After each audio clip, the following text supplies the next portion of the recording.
আচ্ছা, আমরা গত ক্লাসে হুইটস্টোন ব্রিজ এবং মিটার ব্রিজের প্রিন্সিপাল পড়ছিলাম। তা আসলে দেখি একটা ম্যাথ প্রবলেম একটু সলভ করি আগে। তো ম্যাথটা বলতেছে যে একটি হুইটস্টোন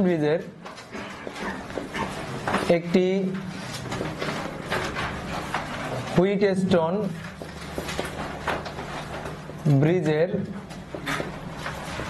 চার বাহুতে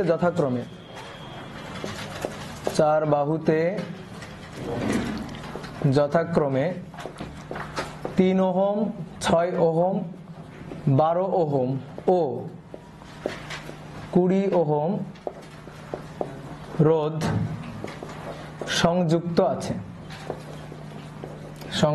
আছে। প্রশ্ন হচ্ছে 1, চতুর্থ বাহুতে কত রোধ কিভাবে সংযুক্ত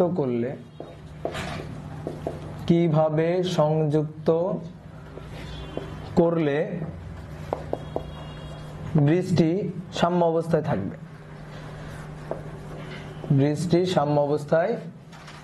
থাকবে, অর্থাৎ ব্যালেন্স কন্ডিশনে থাকবে। ঠিক একই কোশ্চেন, তৃতীয় বাহুতে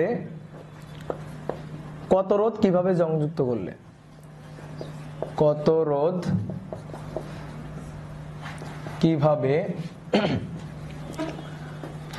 সংযুক্ত করলে ... হুইটস্টোন ব্রিজটি সাম্য অবস্থায় থাকবে, মানে ব্যালেন্স কন্ডিশনে থাকবে। তো এইটা হচ্ছে আমাদের প্রশ্ন। হুইটস্টোন ব্রিজ থেকে যদি সৃজনশীল প্রশ্ন আসে, তো 4 নম্বরে দেখা যায় বেশিরভাগ সময় এই টাইপের ম্যাথ দিয়ে দেয় যে একটা হুইটস্টোন ব্রিজ সার্কিট আছে, 4 বাহুতে 4টা রোধ আছে, কিন্তু সেটা ব্যালেন্স কন্ডিশনে নেই। তো এটাকে ব্যালেন্স কন্ডিশনে আনার জন্য কি ব্যবস্থা গ্রহণ করতে হবে, মানে 4 মার্কের প্রশ্নে আসার জন্য, উচ্চতর দক্ষতায় আসার জন্য খুবই সুন্দর একটা প্রশ্ন। তো তোমরা কি করবা, ম্যাথ পড়ে, এই টাইপের ম্যাথ দেওয়া থাকলে ম্যাথ পড়ে বা যদি চিত্র দেওয়া থাকে তাহলে সেই চিত্রটা আগে খুব ভালো করে এঁকে নিবা, মানে নিজের বোঝার জন্য। কোনো মতে আঁকলেই চলবে। যেমন এই একটা রোধ, এই যে পরপর প্রথম বাহু, দ্বিতীয় বাহু, এইটা হচ্ছে তৃতীয় বাহু, আর এইটা হচ্ছে চতুর্থ বাহু।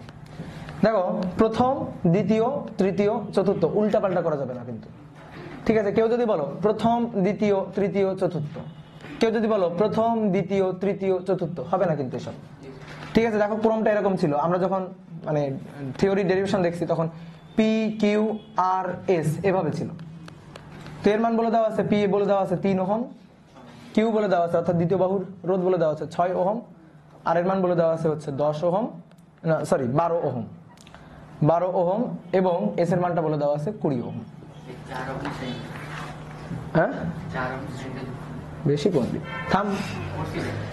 এখন আমাদের প্রথম প্রশ্নটা, চতুর্থ বাহুতে কত রোধ কিভাবে সংযুক্ত করলে ব্রিজটি সাম্য অবস্থায় থাকবে। আগে দেখো, ব্রিজটা যে ব্যালেন্স কন্ডিশনে নেই সেটা একটু দেখে নি। P by Q not equal to R by S. দেখো, পি বাই কিউ হচ্ছে 3/6 মানে হাফ, আর 12/20 হচ্ছে না।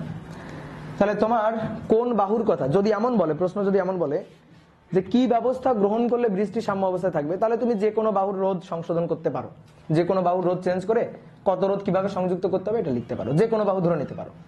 কিন্তু যদি উল্লেখ করা থাকে, যেমন আমাদের এই প্রশ্নে উল্লেখ করা আছে কোন বাহুর কথা, চতুর্থ বাহু, তাহলে যে বাহুর কথা উল্লেখ করা থাকবে ধরে নেবা সেই বাহুতে কোনো রোধ নেই, সেই বাহুতে আগে দেখবা কত লাগবে। তাহলে আমি ধরি চতুর্থ বাহুতে লাগবে, চতুর্থ বাহুতে লাগবে এস ড্যাশ রোধ, এস ড্যাশ এটা লাগবে, মানে কত আছে আমার জানার দরকার নেই, আমি আগে দেখবো লাগবে কত। তাহলে পি বাই কিউ ব্যালেন্স কন্ডিশনের শর্ত, P by Q equal to হচ্ছে আর বাই এস। তাহলে পি এর মান 3, কিউ এর মান হচ্ছে 6, আর এর মান হচ্ছে 12, তাহলে এস ড্যাশ আর কি, এটা এস ড্যাশ। এই এস ড্যাশের মান কত লাগবে বলো, 24 ওহম। 24 ওহম হলে সে ব্যালেন্স কন্ডিশনে চলে যাবে হুইটস্টোন ব্রিজটা। ঠিক আছে, তুমি বলতে পারো ভাই হুইটস্টোন ব্রিজ সার্কিট তো পুরোটা কমপ্লিট করে আঁকেন না, আঁকার দরকার নেই, আমি ম্যাথ করতেছি না, কোনো মাথায় কিনে আর কি। ঠিক আছে, মাঝখান থেকে গ্যালভানোমিটার আবার কোষ ওগুলো তুমি যুক্ত করলেও হলো, না করলেও হলো, সমস্যা নেই। তাহলে এস ড্যাশের মানটা বের করলাম যে এইটা লাগবে। এইবার তুমি দেখবা আছে কত, 20 ওহম লাগবে কত, তাহলে 20 ওহমকে কি করতে হবে, বাড়াইতে হবে না কমাইতে হবে? তাহলে এইটুকু লিখতে হবে আগে যে বাড়াতে হবে, রোধটাকে বাড়াইতে হবে। এইবার তুমি বলো, রোধ যদি বাড়াইতে হয় তাহলে এর সাথে আরো কিছু রোধ শ্রেণীতে যুক্ত করলে রোধ বেড়ে যাবে, তুল্য রোধ, নাকি সমান্তরালে যুক্ত করলে রোধ বেড়ে যাবে? শ্রেণীতে যুক্ত করলে, তাহলে রোধ বাড়াইতে হবে। তাহলে ধরি এক্স পরিমাণ রোধ, এক্স পরিমাণ শ্রেণীতে যুক্ত করতে হবে, শ্রেণীতে যুক্ত করতে হবে। তাহলে আমি এখানে এক্স পরিমাণ শ্রেণীতে যুক্ত করে দেবো। দেখো বোঝানোর জন্য একটু বলতেছি, এই যে এক্স পরিমাণ শ্রেণীতে যুক্ত করলাম, তাহলে এই এক্স এবং 20 এই দুইটা লেগে গেল পরস্পরের সাথে শ্রেণীতে, যাদের তুল্যটা হবে এস ড্যাশ অর্থাৎ 24। তাহলে S dash equal to S plus x, S ড্যাশের মান তো 24, এস এর মান হচ্ছে 20 যা ছিল, অতএব এখান থেকে এক্স এর মান আমরা পাচ্ছি 4 ওহম। তাহলে 4 ওহম রোধ সংযুক্ত করতে হবে, এইটুকু লিখলে কিন্তু হবে না, পুরোপুরি অ্যান্সার হবে না। কিভাবে সংযুক্ত করতে হবে এটা উল্লেখ করতে হবে। তাহলে 4 ওহম রোধ শ্রেণীতে সংযুক্ত করতে হবে, শেষ। এবার বাকিটা তোমরা নিজেরা করবে, আমি তো 1 নম্বরটা করে দিলাম, এবার 2 নম্বরটা তোমরা নিজেরা করো। বলো 2 নম্বরটা কি হবে?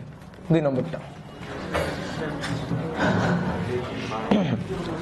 মুখে মুখে বলো তো, দ্রুত অ্যান্সার মুখে মুখে বলো, কত হবে? 2 বাদ দিতে হবে। তা এখন রোধ কি লাগাইলে বাদ হয়ে যায়? হ্যাঁ, সমান্তরালে যুক্ত করতে হবে। দেখো একে বুঝাই দিই। তাহলে 4 বাহুতে রোধ আছে পি কিউ আর এস, 3, 6, এইখানে কত লাগবে আমি জানি না, যেটা আছে সেটা হচ্ছে 12 ওহম। তার মানে এবার তৃতীয় বাহুর কথা বলছে, আর এস হচ্ছে 20। দেখো দেখেই বোঝা যায়, 3, 6 হাফ, তাহলে এখানে কত হলে হাফ থাকবে? 10। তাহলে P by Q equal to R by S, তাহলে আর ড্যাশ, তাহলে 3, 6 আর ড্যাশ 20, তাহলে অতএব আর ড্যাশ হচ্ছে 10 ওহম। এই 10 ওহম আমার লাগবে, ঠিক আছে, ধরে নিচ্ছি 8 ড্যাশ লাগবে। তো 8 ড্যাশের মানটা কত? 10 ওহম। 10 ওহম এই সার্কিটে যদি তৃতীয় বাহুতে থাকতো তাহলে এটা সাম্য অবস্থায় থাকতো, ব্যালেন্স কন্ডিশনে থাকতো, বাট নাই, আছে কত? 12 আছে। তাহলে এই 12টাকে কমাইতে হবে না বাড়াইতে হবে? তো এটা লিখতে হবে যে কমাতে হবে। এখন রোধকে যদি শ্রেণীতে যুক্ত করি তাহলে তো রোধ বেড়ে যায়, এখন রোধকে কমাইতে হবে। তো তুমি কি মাইনাস মানের রোধ যুক্ত করতে পারো? যে এখন বলতেছে ভাই -2 ওহম যুক্ত করতে হবে, আগের ব্যাচে বলছে -2 ওহম যুক্ত করা যায়? রোধের মান কখনো মাইনাস হয়? তাহলে কিভাবে যুক্ত করলে কমে যাবে? ইয়েস, সমান্তরালে। তাহলে ধরে নিবা যে সমান্তরালে এক্স পরিমাণ যুক্ত করতে হবে। তাহলে তখন এই 12 আর এক্স এই দুইটার সমান্তরালের তুল্য হবে 8 ড্যাশ।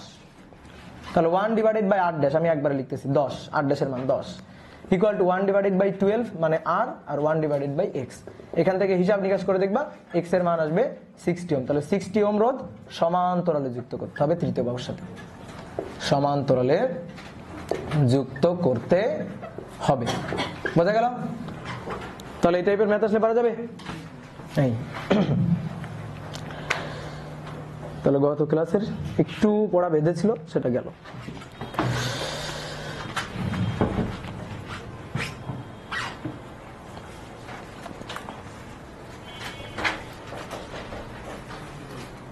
কাট।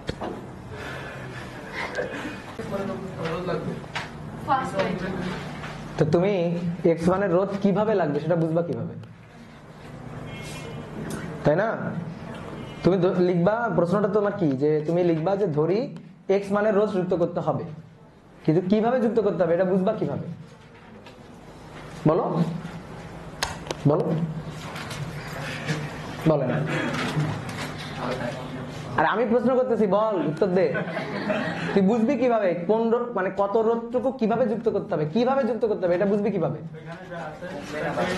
এখনো কথা বলে না, বাবা হয়ে গেলি তুই পাগল। এই যে কত লাগবে, কত? 24 লাগবে। বাড়াইতে হবে না কমাইতে হবে? এই যে লিখছি বাড়াইতে হবে, তাহলে শ্রেণীতে যুক্ত। ক্লিয়ার? এইখানে লাগবে কত? আছে কত?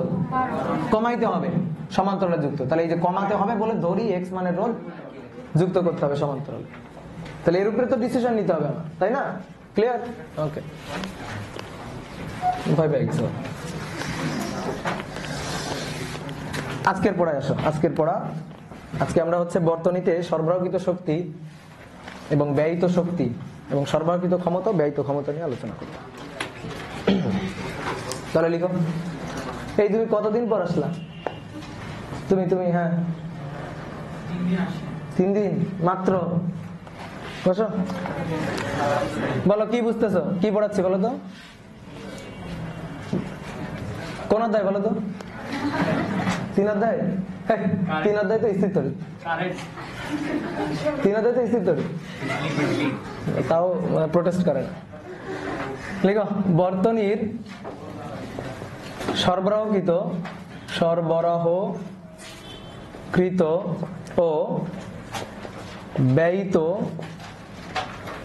শক্তি এবং ক্ষমতা, শক্তি এবং ক্ষমতা, সাপ্লাইড পাওয়ার আর ডিসিপেট পাওয়ার, এগুলো কিভাবে হিসাব করা যায় সেটা আমরা দেখব।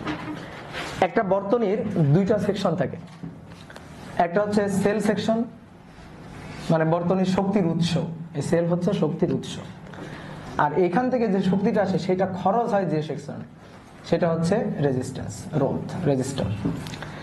তাহলে কোষটাকে যুক্ত করা আছে মনে করো এ আর বি, এই দুই বিন্দুর মধ্যে, তাহলে এটা বলার অপেক্ষাই রাখে না, যদি এই বিন্দু এ হয় তাহলে অবশ্যই এই বিন্দুটাও এ, এই বিন্দু যদি বি হয় তাহলে এই বিন্দুটা হচ্ছে বি। তাহলে এ এবং বি প্রান্তের মাঝে একটা রোধ যুক্ত করা আছে, ঠিক আছে। একটা সহজ ছোট একটা সার্কিট ধরে নিলাম যেখানে একটা মাত্র কোষ এবং একটা মাত্র রোধ যুক্ত আছে।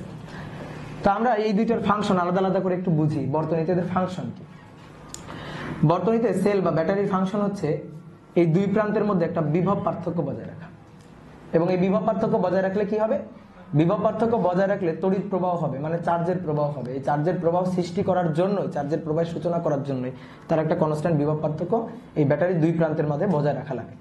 তাহলে কিন্তু এই দুই প্রান্ত থেকে, এটাকে আমরা বলি উচ্চ বিভব প্রান্ত, এটাকে বলি নিম্ন বিভব প্রান্ত, তাহলে এই দুই প্রান্তের মধ্যে তখনই একটা তড়িৎ প্রবাহ চলবে, অর্থাৎ উল্টা ডিরেকশনে, তড়িৎ প্রবাহের যে ডিরেকশন তার উল্টা ডিরেকশনে ইলেকট্রনের প্রবাহ হবে। তাহলে ব্যাটারির কাজ দুই প্রান্তের মধ্যে একটা কনস্ট্যান্ট বিভব পার্থক্য বজায় রাখা। যদি আমি বলি এটা হচ্ছে একটা ব্যাটারি, এই ব্যাটারির ভোল্টেজের মান হচ্ছে 8 ভোল্ট, তাহলে 8 ভোল্ট মানে এই দুই প্রান্তের মধ্যে বিভব পার্থক্য থাকবে 8 ভোল্ট, ঠিক আছে। আমি মনে হয় বলছিলাম যে এটা যদি 12 ভোল্ট হয় তাহলে এটা কত ভোল্ট হবে বলো তো? এর থেকে 8 কম, মানে 4 ভোল্ট। যদি এটা 0 ভোল্ট হয় তাহলে এটা হবে 8 ভোল্ট, মানে বিভব পার্থক্য হবে এটা। মানে সবসময় যে এটা 0 ভোল্ট হতে হবে, এটা 8 ভোল্ট হতে হবে, এমন কোনো কিন্তু কথা নেই। তাহলে বিভব পার্থক্য বজায় রাখলে তড়িৎ প্রবাহ, তড়িৎ প্রবাহের জন্য অবশ্যই চার্জের প্রবাহ ঘটবে। তা আমরা বলতেছি এইটা হচ্ছে বর্তনীতে শক্তির উৎস, সার্কিটের প্রাণ হচ্ছে এটা। এটা না থাকলে তড়িৎ প্রবাহ হবে না, এটা অবশ্যই থাকতে হবে, একটা সাপ্লাই ভোল্টেজ থাকতে হবে, এটা হচ্ছে শক্তির উৎস। এখন কিভাবে এটা বর্তনীতে শক্তির যোগান দিচ্ছে, কিভাবে আমরা এখান থেকে শক্তি পাচ্ছি, সেটা আমাদের একটু বের করতে হবে। একটা জিনিস খেয়াল করো, দুই প্রান্তের মধ্যে বিভব পার্থক্য, ধরো এই বিভব পার্থক্যটাকে আমি বলতেছি ভি, মানে এটা হচ্ছে 0 ভোল্টেজ হলে এটা হচ্ছে ভি বিভব, তাহলে 0 আর ভি তার পার্থক্য হচ্ছে ভি, উচ্চ বিভব থেকে নিম্ন বিভবের পার্থক্য। এখন এরকম একটা বিভব পার্থক্য যদি থাকে তাহলে চার্জ প্রবাহিত হবে, চার্জ এক স্থান থেকে অন্য স্থানে যাবে, চার্জের স্থানান্তর ঘটবে। দেখো আমরা জানি যে তড়িৎ প্রবাহ মানে চার্জের প্রবাহ, ইলেকট্রনের প্রবাহ।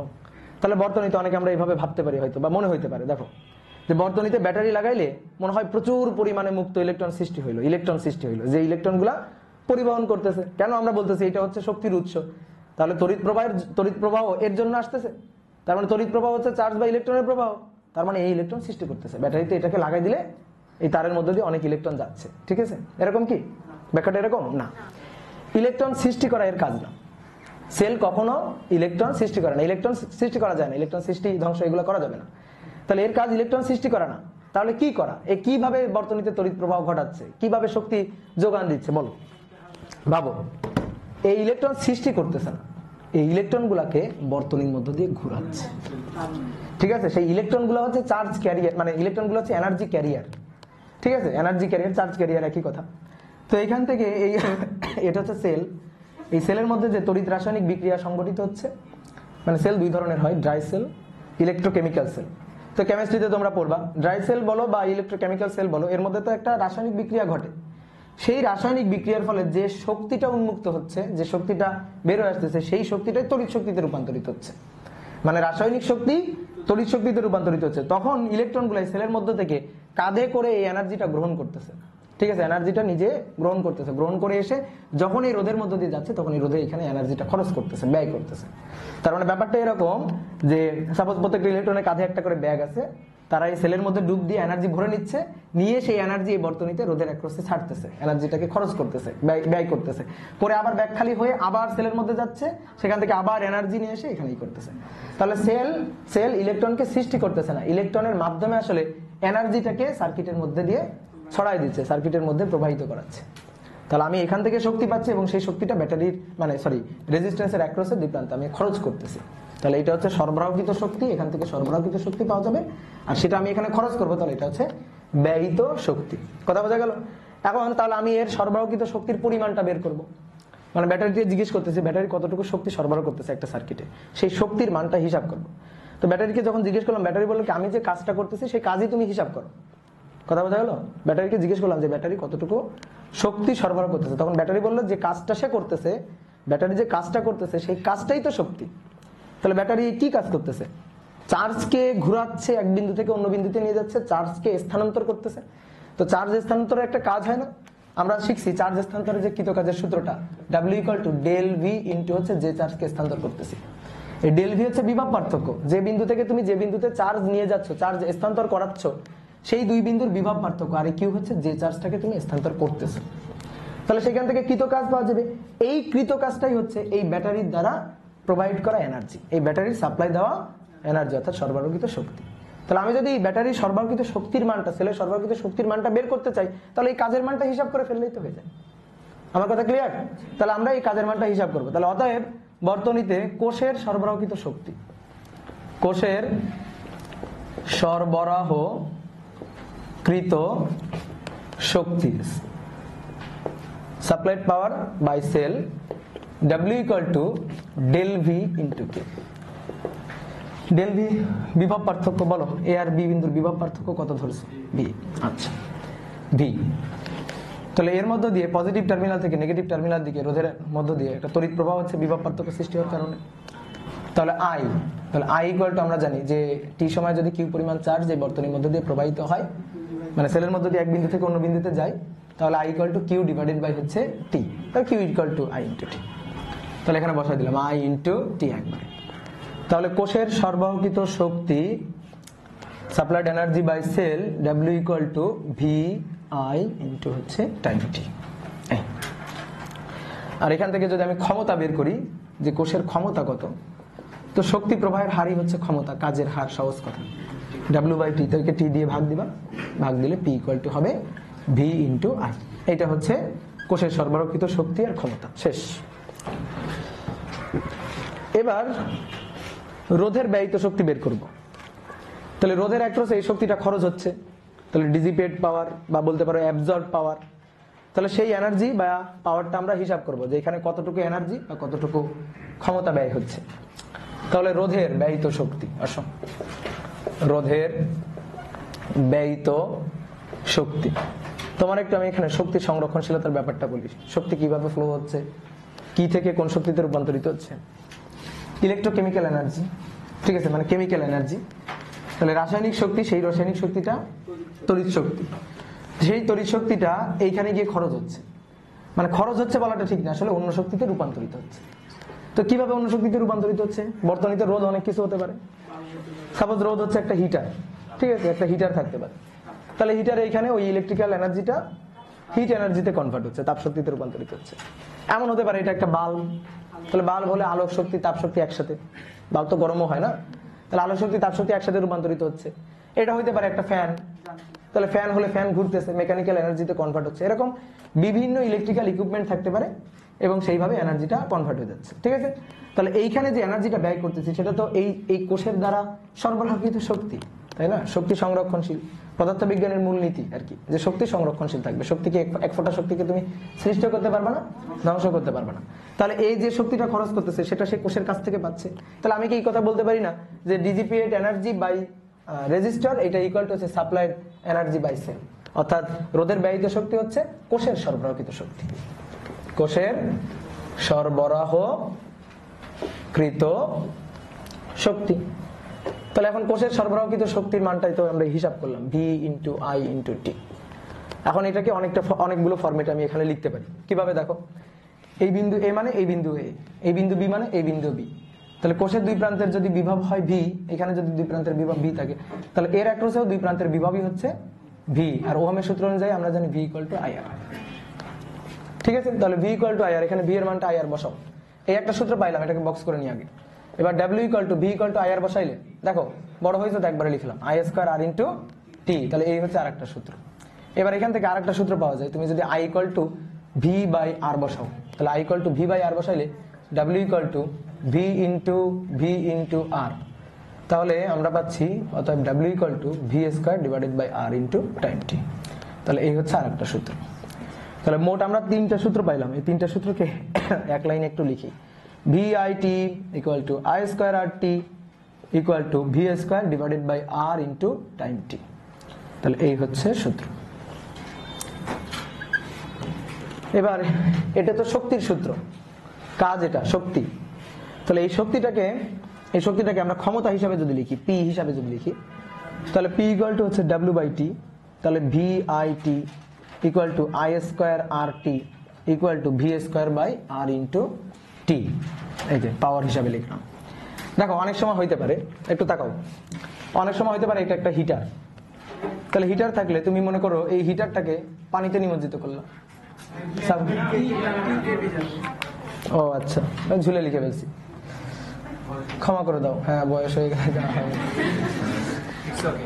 ঠিক আছে। এবার তাকাও এখানে একটু তাকাও। এমন হইতে পারে না এই হিটারটা হচ্ছে, মানে এখানে এই হিটারটা, রোদটা হচ্ছে একটা হিটার। তাহলে হিটার যদি হয় তাহলে এটাকে আমি পানিতে নিমজ্জিত করবো পানি গরম করার জন্য, ঠিক আছে। তোমরা আইকো না, এখানে আঁকার দরকার নেই, জাস্ট বোঝার জন্য। তাহলে এটা হচ্ছে পানি, সাপোজ এক বালতি পানি, হিটার তুমি পানিতে নিমজ্জিত করছো পানি গরম করার জন্য। তাহলে এইখানে যে তড়িৎ শক্তিটা খরচ হচ্ছে, সেই তড়িৎ শক্তিটা তাপ শক্তিতে রূপান্তরিত হয়ে এবং সেই তাপ শক্তিটা পানিটা গ্রহণ করে নিচ্ছে। তাহলে অনেক সময় আমরা এটাকে দেখবা যে এরপরে জুলের সূত্র আছে, ঠিক আছে। জুলের সূত্র এখানে ডাব্লিউ কে এইচ দিয়ে লিখছে। তো হ্যাঁ, এইচ দিয়ে তো লিখতে পারি যদি এটা হিটার হয়। তাহলে সেই ক্ষেত্রে এই হিট এনার্জিটাই হচ্ছে ভিআইটি, ইলেকট্রিক্যাল এনার্জি। হিট এনার্জিটাই হচ্ছে I square R T, heat এনার্জিটাই হচ্ছে V square divided by R into T. এবং তখন এই যে অনেক ম্যাথ আসে যে সাপোজ মনে করো যে 5 কেজি পানিতে যদি একটা হিটার নিমজ্জিত করা হয়, হিটারের রোধ যদি 10 ওহম হয়, হিটারটাকে যদি 5 মিনিট ধরে চালনা করা হয়, আর এর মধ্য দিয়ে মনে করো যে একটা নির্দিষ্ট পরিমাণ তড়িৎ প্রবাহিত হলে পানির তাপমাত্রা কতটুকু বৃদ্ধি পাবে, পানির আপেক্ষিক তাপ হচ্ছে 4200 joule per kg per kelvin, একটা ম্যাথ। তাহলে সেই ক্ষেত্রে তখন আমরা লিখবো যে এইচ ইকুয়াল টু ভিআইটি বা H equal to I square R T, যে মান দেওয়া থাকুক, তারপরে এইচ এর পরিবর্তে তখন আমরা লিখি এম এস ডেল্টা থেটা। এই সূত্রে কিন্তু ম্যাথ আসে, এগুলো খুবই ইজি ম্যাথ, এগুলো না পারার কিছু নেই। কথা বোঝা গেছে? ক্লিয়ার? থিওরিটা ক্লিয়ার? এইবার আসো কোন একটা বর্তনীতে শক্তিটা কিভাবে খরচ হচ্ছে এবং সেখানে শক্তির সংরক্ষণশীলতা নীতিটা কিভাবে পালিত হচ্ছে সেটা আমরা একটু দেখি, একটা ছোট্ট ম্যাথ করে, জাস্ট এই কনসেপ্টটা আর একটু ক্লিয়ার করে বোঝার জন্য। দুইটা রোধ আছে মনে করো বর্তনীতে শ্রেণী সংযোগে, যেটা হচ্ছে 2 ওহম আর এটা হচ্ছে 3 ওহম। এখানে একটা ব্যাটারি লাগানো আছে, এই ব্যাটারির ভোল্টেজের মান হচ্ছে 10 ভোল্ট। তো প্রশ্ন হচ্ছে এই যে সার্কিটটা, এই সার্কিটের কোষের সরবরাহ কৃত ক্ষমতা ও রোধগুলোর ব্যয়িত ক্ষমতা কত। আর ক্ষমতা চাইলে টাইম বলে দেওয়ার দরকার না, যদি একটা নির্দিষ্ট টাইম বলে দেয়, সাপোজ 2 সেকেন্ড, তাহলে ক্ষমতার পরিবর্তে সেখানে শক্তিও চাইতে পারে। বুঝতে পারছো? বুঝলে আমার কথাটা? মানে দেখো এই সূত্রের দিকে তাকো, পি যদি চাই তাহলে টি বলার দরকার আছে, কিন্তু যদি ডাব্লিউ চাই, শক্তি যদি চাই, তাহলে টি বলে দিবে। তো টি মনে করো যে বলে নাই, সে টি বলে নাই, তাহলে আমি চাবো কি ক্ষমতা বের করা যায়, শক্তি বের করা যায়। আসলে ক্ষমতাই শক্তি, ক্ষমতা হচ্ছে একক সময়ের শক্তি, সহজ কথা, ঠিক আছে। তাহলে দেখি আমরা বের করার চেষ্টা করি। প্রথমে কি বের করবো বলো?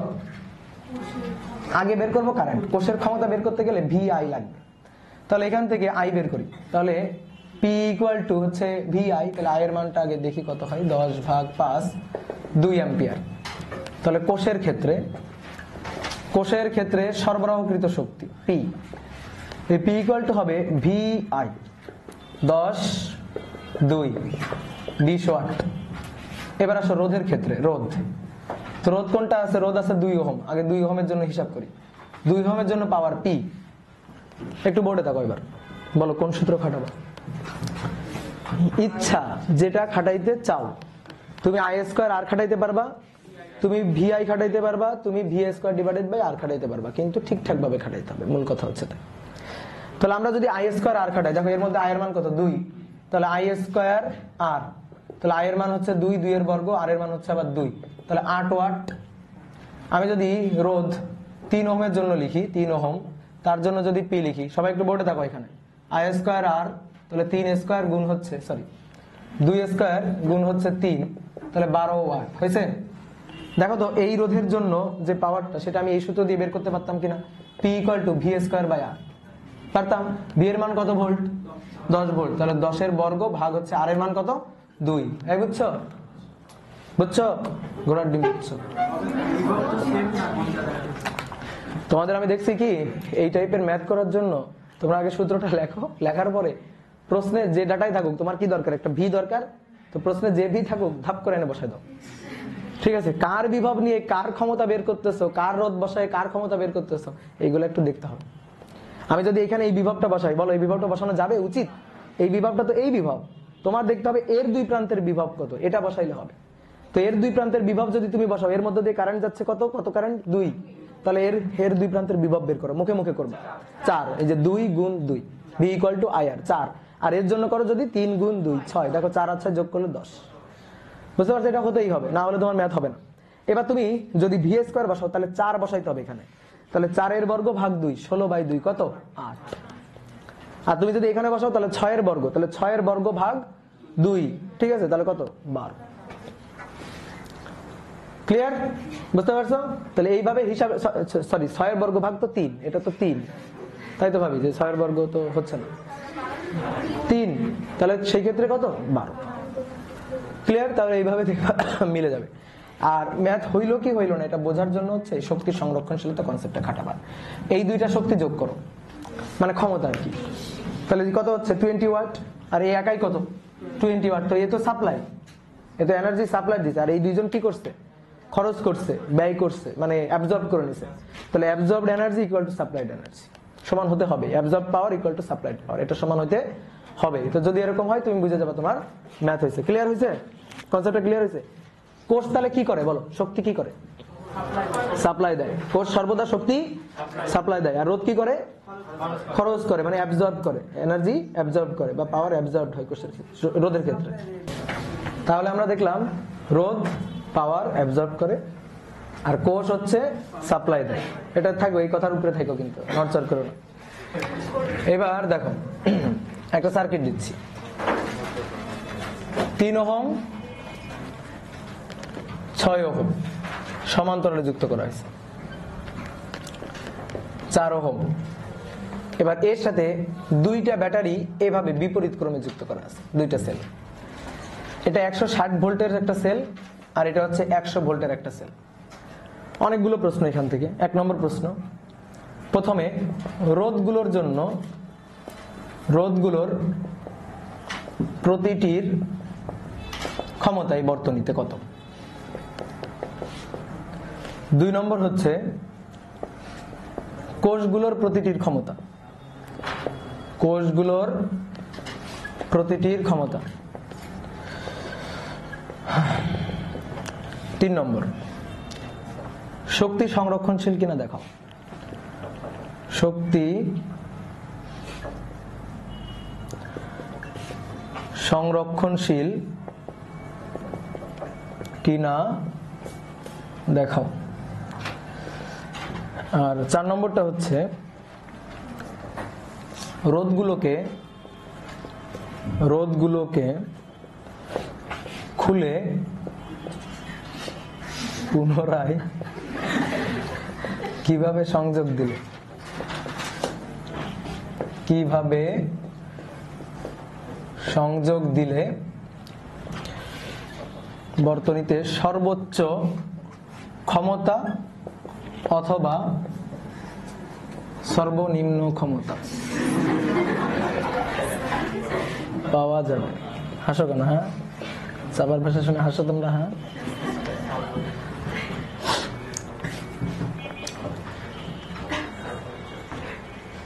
কয়টা সেল আছে? 2টা সেল। আমাদের 1 বছর ছুটি দিব আজকে পড়ায়, ঠিক আছে? 1 বছর ছুটি কাটাবা, পড়াবো না এই বছর আর। হয়েছে? তোলা হয়েছে? দ্রুত তুলে ফেলো।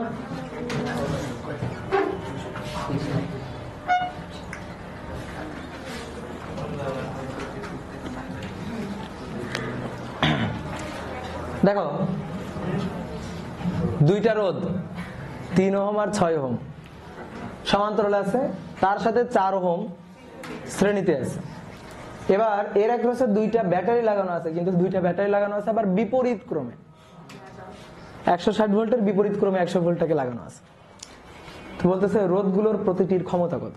দেখো তুমি চাইলে এই দুইটাকে তুল্য করে একটা ব্যাটারি নিয়ে কাজ করতে পারো। বলো তো সেই ব্যাটারিটা কয় ভোল্টের ব্যাটারি হবে? 60 ভোল্ট। বিপরীত ক্রমে তাহলে বিয়োগ হয়ে যাবে 60 ভোল্ট। এবার বলো তো কার মতো হবে? প্রথমে এটার মতো হবে, এটা বড় মোড়ল, এটা তাহলে ওরটাই থাকবে আর কি। মানে দেখো এদিক থেকে প্লাস 160 মাইনাস 100, তাহলে প্লাস 60, তাহলে প্লাস মাইনাস এভাবে এখানে থাকবে। এখন এটা করার দরকার নেই, এটা করো না, কারণ পরের কোশ্চেন এখানে চাইছে কোষগুলোর প্রতিটির ক্ষমতা, তা আলাদা আলাদা করে বের করতে হবে। তুমি দুইটা তুল্য করে ফেললে তো একটা হয়ে গেল, ঠিক আছে? তোমার আলাদা আলাদা করে দুইটারই ক্ষমতা বের করতে হবে। তা আসলে প্রথমে রোধ গুলোর ক্ষমতা বের করি।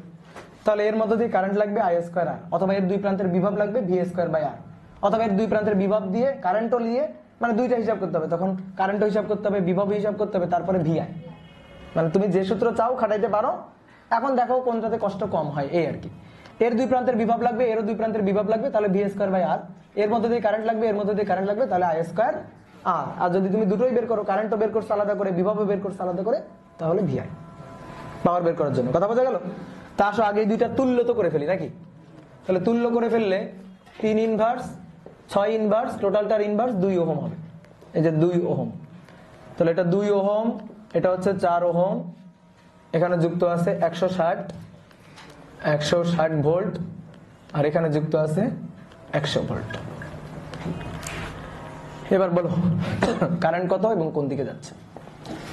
কারেন্ট এর মান কত? মুখে মুখে হিসাব করি। দেখো এখান থেকে 4 আর 2 6 টোটাল, আর 160 আর 100 এই দুইটাকে তুল্য করলে 60, তাহলে 60 ভাগ 6 10 অ্যাম্পিয়ার। 10 অ্যাম্পিয়ার কারেন্ট কোন দিকে যাবে? এই দিকে নাকি এই দিকে? এই দিকে যাবে। ক্লিয়ার? তারপরে যদি মনে হয় না ভাই কঠিন লাগতেছে, তাহলে তো তোমার তো নিয়ম শিখাইছি, এই যে এইভাবে কারেন্ট ধরো I, তাহলে 2I প্লাস 4I, তারপরে প্লাস 100 মাইনাস 160। বুঝছো কোন নিয়ম বলো তো? Mesh analysis. তাহলে 6I, একটা লুপ একটা কারেন্ট, শেষ। তাহলে 6I equal to 60, I equal two 10। তাহলে প্লাস 10 আসলো নাকি মাইনাস 10 আসলো? প্লাস 10। তার মানে আমি যে ডিরেকশন এখানে ধরছি সেই ডিরেকশনটা কারেক্ট ডিরেকশন। কিন্তু আমাদের চাইছে তো রোধগুলোর প্রতিটির ক্ষমতা। এবার আমি পারবো। এর ক্ষমতাকে বললাম P1, এর ক্ষমতাকে বললাম P2, আর এর ক্ষমতাকে বললাম P3। P3 বের করতে পারবা, কারেন্ট বের করছো না এর মধ্যে দিয়ে কারেন্ট, মানে 4 এর মধ্যে দিয়ে কারেন্ট।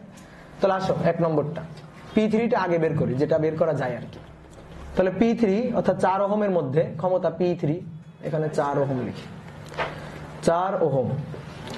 তাহলে P3 equal to I square R, যেহেতু I বের করে ফেলছি, তাহলে I এর মান হচ্ছে কত? 10 গুণ হচ্ছে 4, তাহলে কত ওয়াট? 400 ওয়াট। এরপরে আসো 3 ওহমের জন্য, বলো 3 ওহমের জন্য বের করতে P2 কোন সূত্রটা খাটাচ্ছি? হ্যাঁ, ও আচ্ছা, কারেন্ট ডিভাইডার রুল, সংক্ষেপে বলছে সিডিআর, আমি ভয় পেয়ে গেছি।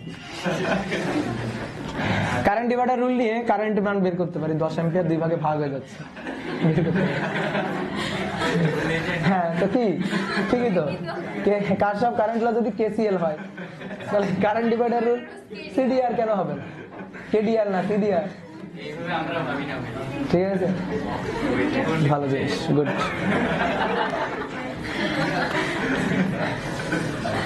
এবার আসো দেখো, এর মধ্যে দিয়ে কারেন্ট বের করতে পারি, তারপরে I স্কয়ার খাটাইতে পারবো, তো তখন কারেন্ট ডিভাইডার রুল লাগবে।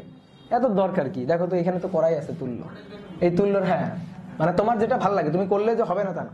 দেখো কয় নিয়মে করা যায়। I বের করে কারেন্ট ডিভাইডার রুল দিয়ে এখান থেকে I বের করে তারপরে করতে পারি আমি, ঠিক আছে? I বের করে করা যায়। আবার মানে এর বিভব অর্থাৎ এখানে 2 এর অ্যাক্রসে বিভব যেটা হবে তার সেটা এরও বিভব হবে, এরও বিভব হবে, এভাবেও করতে পারি V স্কয়ার বাই আর দিয়ে। আবার কেউ যদি এভাবে চায় যে ভাই এখানে একটা লুপ ধরবো, এখানে একটা লুপ ধরবো, মেশ অ্যানালাইসিস, তারপরে এখানে যে লুপটা ধরবো সেই লুপের কারেন্ট হচ্ছে 4 ওহমের মধ্যে দিয়ে যাচ্ছে, এখানে যে লুপটা ধরবো সেটা 3 এর মধ্যে দিয়ে যাচ্ছে, আর এর মধ্যে দিয়ে যাচ্ছে এই লুপ কারেন্ট মাইনাস এই লুপ কারেন্ট। বুঝতে পারছো? যারা মেশ অ্যানালাইসিস করছো তারা বুঝবা। তাহলে এর মধ্যে দিয়ে যে কারেন্টটা যাচ্ছে সেটা এই লুপের কারেন্ট মাইনাস এই লুপের কারেন্ট, বা এই লুপের কারেন্ট মাইনাস এই লুপের কারেন্ট। তাহলে এভাবে সবার মধ্যে দিয়ে কারেন্ট বের হয়ে গেল। এবার I স্কয়ার আর, একেবারে ধাপা ধাপ সূত্র কাটে দিবা। ঠিক আছে, যার যেটা ভালো লাগে। তা আমার এখানে ভালো লাগতেছে হচ্ছে এর বিভব বের করে নি, V ইকুয়াল টু IR, তাহলে IR 10 গুণ 2 20 ভোল্ট। ঠিক আছে, আচ্ছা এর বিভবটা একটু বের করে রাখি তো, কোনো কাজে হয়তো লাগবে না কিন্তু বের করে রাখি। 10 গুণ 4 40 ভোল্ট বিভব বের করলাম। তাহলে এবার বলো এর অ্যাক্রসে বিভব 20 ভোল্ট হলে 3 এর দুই প্রান্তের বিভব কত? এরা তো সমান্তরালে আছে, তাহলে একই ভোল্ট হবে, এরও 20 ভোল্ট হবে, এরও 20 ভোল্ট হবে। তাহলে P2 এটা ইকুয়াল টু হবে ভি স্কয়ার বাই আর। তাহলে ভি এর মান 20 বর্গ ভাগ হচ্ছে 3, তাহলে এটা হবে 133.33 ওয়াট। আর 6 ওহমের জন্য P1 এটা V square by R 20 square by 6, এটার জন্য হবে 66.67 ওয়াট।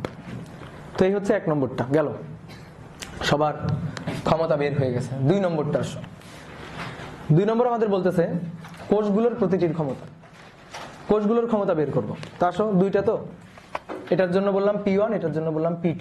তাহলে এবার কোষের, তাহলে কোষের জন্য আসো 160 ভোল্ট দিয়ে শুরু করি। এর জন্য P1 বলো কোন সূত্র লিখবো? আই স্কয়ার আর লিখবো না, ভি স্কয়ার বাই আর লিখবো না? কেন রোধ নাই কেন? এই যে কতগুলো রোধ, কতগুলো রোধ, অভ্যন্তরীণ রোধ থাকলে ওটাই আমি বসাতাম, ওটাই বসাতাম না। শোনো ভালো করে শোনো, এর জন্য আমি যদি আই স্কয়ার আর বা ভি স্কয়ার বাই আর সূত্র খাটায় পাওয়ার বের করতে চাই, তাহলে আর লাগবে আসলে এই দুই প্রান্তের তুল্য আর। তো এখন ব্যাটারি তো দুইটা, একটা থাকলে কোনো ব্যাপার ছিল না, এটা নেই, ওকে ঠিক আছে, এটা সবার তুল্য বের করলে হয়ে গেল আই স্কয়ার আর। বা এটা আছে এটা নেই, তাহলে এটা সবার তুল্য এর অ্যাক্রসে হবে, তখন বের করলে তুল্য বের করলে হয়ে গেল। কিন্তু এবার দুইটা ব্যাটারি পরপর আছে, তাহলে এর দুই প্রান্তে 6 আছে নাকি 3 আছে নাকি 4 আছে নাকি তুল্য আছে বুঝতেছি না তো, কথাটা বুঝতে পারছো? তাহলে এইভাবে আমরা করবো না, আমরা চেষ্টা করব বিশেষ করে কোষের যেগুলো আছে সেগুলো আমরা চেষ্টা করব পাওয়ার পি বের করার সময় ভি আই এই সূত্রটা খাটানোর। কেন? কারণ ব্যাটারির তো অলরেডি ভি জানা, জাস্ট কারেন্টটা বের করলেই হয়ে গেল। ক্লিয়ার? তাহলে এখানে এই সূত্র খাটাবো না, আমরা খাটাবো ভি আই। তো ভি হচ্ছে 160 গুণ হচ্ছে 10, তাহলে 1600 ওয়াট। আর 100 ওয়াটের জন্য যেটা, সরি 100 ভোল্টের জন্য যেটা, সেটার জন্য P2 একইভাবে ভি আই। তো ভি এর মান যেহেতু 100 আর আই এর মান 10, তাহলে 1000 ওয়াট। বোর্ডে টাকা লিখতে হবে না, এমনি করে ফেলো। 2 নম্বরটা শেষ। এবার আসো 3 নম্বরটা। 3 নম্বরটা মুখে মুখে।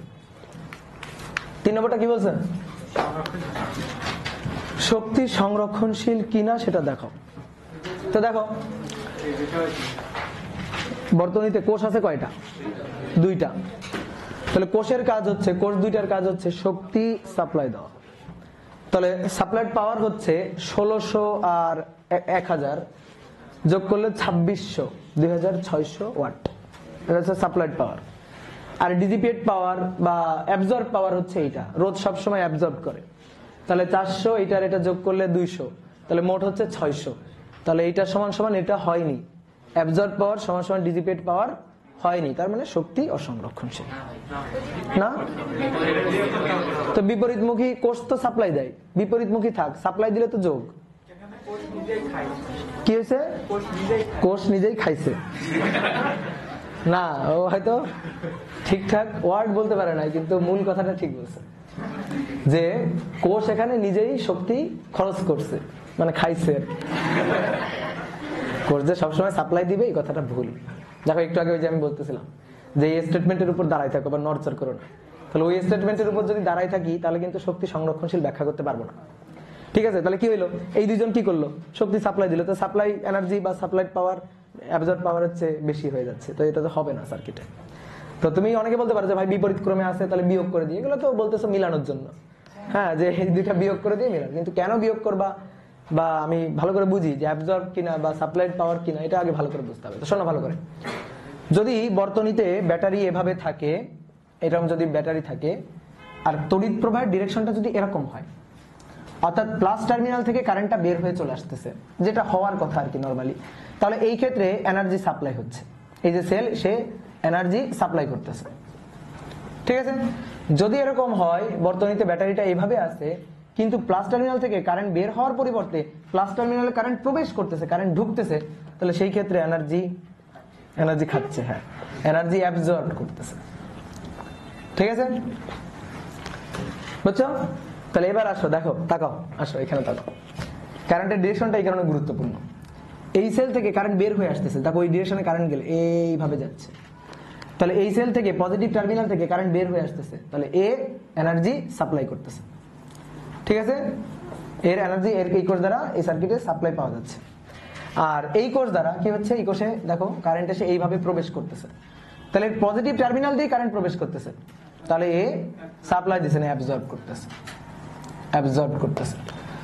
তাহলে এবার তুমি অ্যাবজর্ব গুলো একপাশে নিবা, তাহলে কোষ সবসময় যে সাপ্লাই দেয় তা না, অ্যাবজর্বও করে, কোষ নিজেও কিন্তু শক্তি খেয়ে নিচ্ছে। তাহলে এই তিনটা হচ্ছে অ্যাবজর্ব, অ্যাবজর্ব পাওয়ার, এটা হচ্ছে সাপ্লাই পাওয়ার, আর এইটা হচ্ছে আবার অ্যাবজর্ব পাওয়ার। এইবার তুমি যোগ করো, অ্যাবজর্ব গুলাকে একপাশে নাও আর সাপ্লাই গুলাকে একপাশে নাও, বা তুমি এমনও করতে পারো এই দুইটার এটা থেকে এটা বিয়োগ করবা, বিয়োগ করলে ওই তিনটার যোগফলের সমান হবে। তো তুমি দেখাও এবার শক্তি সংরক্ষণশীল। তাহলে পি আমি এভাবে দেখাচ্ছি, পি সাপ্লাই এটা হচ্ছে 160 ওয়াটের ক্ষমতা, তাহলে সেটা হচ্ছে 1600 ওয়াট। আর পি অ্যাবজর্ব এটা হচ্ছে 160 ওয়াট না তো ভোল্টের, 100 ভোল্টের ক্ষমতা যোগ রোধ তিনটার ক্ষমতা, রোধ তিনটির ক্ষমতা সংক্ষেপে লিখলাম। তাহলে রোধ কিন্তু কখনো সাপ্লাই দিতে পারে না, রোধের জন্ম হয়েছে শক্তি খাওয়ার জন্য, তাই না? কি করার জন্য? খাওয়ার জন্য। 100 এটা হবে 1000, আর রোধ তিনটার জন্য 400 যোগ 133.33 যোগ 66.67 যোগ করলে তুমি দেখেন এখানে পাবা হচ্ছে 1600 ওয়াট, 1600 ওয়াট। তাহলে এটা 1600 ওয়াট, 1600 ওয়াট, তাহলে সাপ্লাই পাওয়ার আর অ্যাবজর্ব পাওয়ার পরস্পর সমান, তার মানে অবশ্যই শক্তি সংরক্ষণশীল। শক্তি অসংরক্ষণশীল এই কথা যদি কখনো লিখছো তাহলে ওই ম্যাথ তো কাটাই, আর এর উপরে যতগুলো ঠিক করছো সবগুলো কাটা, ঠিক আছে? পরীক্ষার খাতায় যদি এই কাজ করো।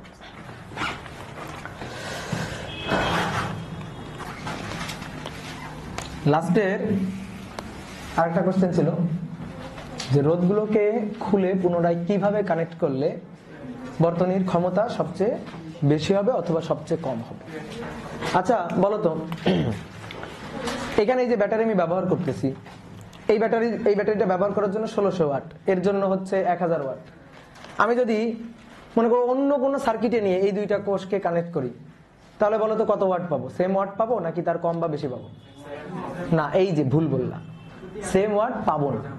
কারণ তুমি দেখো এর ক্ষমতা বের করতে গেলে তুমি P = VI লিখছো না, ভি তো এই ভি, বাট আই কি এরপরে তুমি সাপোজ অন্য কোন একটা রোধের অ্যাক্রসে নিয়ে এদের লাগাইলাম, তাহলে আই কি একই থাকবে?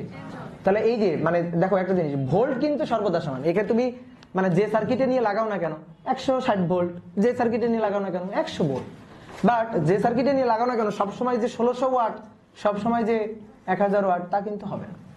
কথা বোঝা গেছে? মানে সবসময় যে একই ক্ষমতা দেখাবে, সবসময় যে একই শক্তি দিবে তা কিন্তু হবে না। এটা সার্কিটের উপর ডিপেন্ড করে, রোধগুলা কিভাবে কানেক্ট করা আছে এবং ওই সার্কিটে কতটুকু কারেন্ট যাচ্ছে রোধের মানে কোষগুলোর মধ্য দিয়ে, তার উপর ডিপেন্ড করে। মানে কোষগুলাকে কতটুকু কারেন্ট বের করতে হবে তার উপর ডিপেন্ড করে, সহজ কথা। তাহলে আমি এখন এগুলাকে খুলবো, খুলে সংযোগ দিব। তাহলে কিভাবে সংযোগ দিতে পারি? দুই ভাবে, এক সবগুলা শ্রেণীতে, নয়তো সবগুলা সমান্তরালে। আগে সংযোগ দাও, তারপর আমরা বলবো কি হবে। তাহলে প্রথমে আসলে শ্রেণীতে সংযোগ দাও, শ্রেণীতে।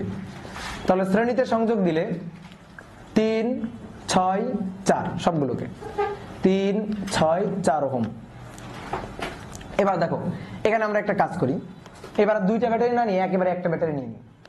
একটা ব্যাটারি কত ভোল্ট? 60 ভোল্ট, এটা প্লাস এটা মাইনাস।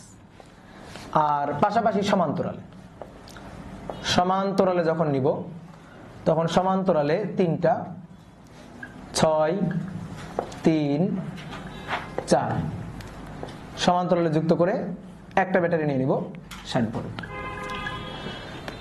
তো এখন আসো একটু বোর্ডে থাকো, এই যে দুই প্রান্তের আর ইকুইভ্যালেন্ট বের করব। আর ইকুইভ্যালেন্ট, এই আর ইকুইভ্যালেন্টের মানটা এই সার্কিটের জন্য আসবে, হিসাব করো কত আসবে। 3, 6, 9 আর 4 কত? 13 না? 13 ওহম, এটা 60 ভোল্ট। ঠিক একইভাবে এখানে যদি তুল্য করি আর ইকুইভ্যালেন্ট, এটা আসবে হচ্ছে, করে দেখতে পারো তুমি, আমার করা আছে 4/3 ওহম, তাহলে এটা 4/3 ওহম আর ব্যাটারি হচ্ছে 60 ভোল্টের। একটু বড় থাকা হয়। ক্ষমতা বের করতে বলছে না, বলো কার ক্ষমতা, কোষের ক্ষমতা নাকি এই তুল্য রোধের ক্ষমতা? যেটা হিসাব করবে একই কথা, যেটা হিসাব করবা একই কথা। তুমি যদি এর ক্ষমতা হিসাব করো তাহলে সরবরাহকৃত ক্ষমতা, এর ক্ষমতা হিসাব করলে ব্যয়িত ক্ষমতা, অ্যাবজর্ব পাওয়ার। ঠিক আছে, তো এটা যেটা এটাও তো তাই হবে, এটা যেটা এটাও তাই হবে। তাহলে এখন তুমি কার অ্যাক্রসে হিসাব করবা সেটা সম্পূর্ণ তোমার ব্যাপার, আপ টু ইউ। কথা বোঝা গেল? তো তুমি এর অ্যাক্রসে বের করলে যে অ্যান্সার আসবে, আমি যদি এর অ্যাক্রসে বের করি সেই অ্যান্সার আসবে। এখন তুমি কোনটা বের করতে চাও বলো? রোধের অ্যাক্রসে। আচ্ছা, তাহলে রোধের অ্যাক্রসে কারেন্ট যাচ্ছে আই। ঠিক আছে, আই লাগবেও না, আইটা লাগবেও না, কারণ এদের দুই প্রান্তে, এই তুল্য দুই প্রান্তে কত ভোল্ট? 60 ভোল্ট। তাহলে এখানে আমি পাওয়ার বের করব, P = V²/R। ঠিক আছে, V²/R। এই চোখ এরকম এরকম করে দেখতেছো তুমি, তো সামনে এসে বসতে কি? হ্যাঁ, ঘুম ধরছে? ও আচ্ছা, আমি ভাবতেছি অনেকবার তোমার দেখলাম তুমি হচ্ছে চোখ এরকম এরকম,